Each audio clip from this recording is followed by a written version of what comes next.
sa ilang gipasiatab na korporasyon sa New Barili ipanaghiyahan ni kanhing Justice Dorothy Gonzaga.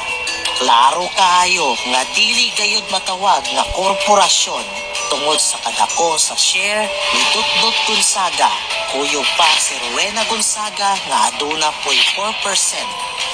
Sinsilyo na lang ang uban kuno na incorporators.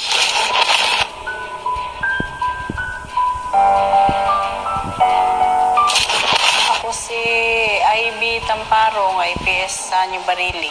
Si Cap Omega, nanguntak siya, nangambas siya sa kanang mga yuta ba nga gusto mo baligya. So, si Kumpod, gusto man po siya nga mo develop good po dira sa New Barili.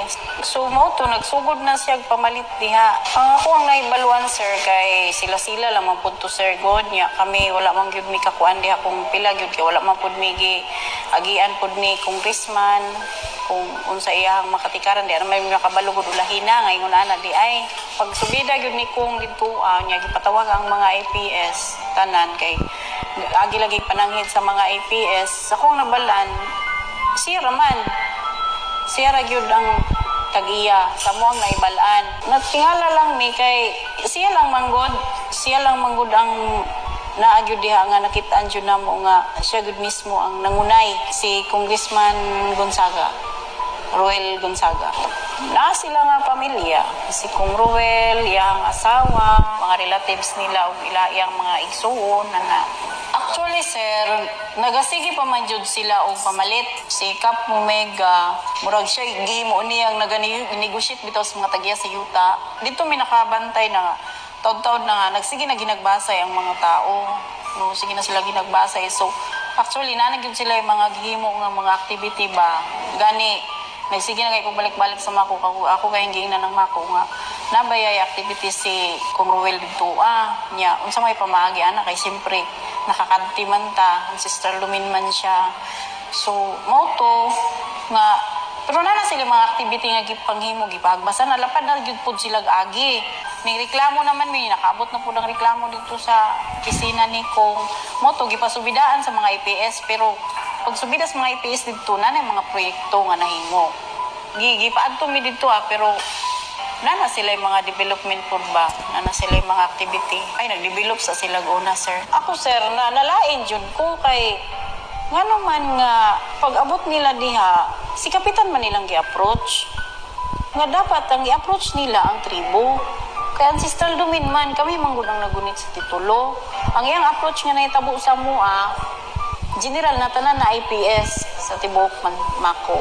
Tinuod man to sir, katong 1 million nila kay 1 million ang pag-sign sa contract na amang yun punto daghan man pud jud ang naka-witness sa ato. Sa tinuod lang yun sir no kay nireklamo gyud mi ato gani dugay kayo to siya na permahan nabtan jud mi gahapon kay sige mi og kanang hangyo nga ang 1 million amo pang padugangan nya dito sa mga terms and condition gusto pud namo nga kanang daghan pud bitaw mabenepisyo ang mga IP diha kay syempre affected area gud mi pero ambot lang sir nahugid og wala jud nakarga sa among gihangyo ang amo lang ato nga nahangyo na lang ang mga IP gusto na mo nga priority kanang trabaho kay bisag kato na lang jud kay pasalamat mi nga nakasulod sila at least sa mga IP dili na pud magpait pero hantod karon sir wala man mangyapoy IP nakasulod sa akong nabalan sir wala pa jud kay ako ang mga IP na monitor mo ginako na sila tanan wala pa man pud jud kay pero nagsige pa jud apply pero karon wala pa jud nakasulod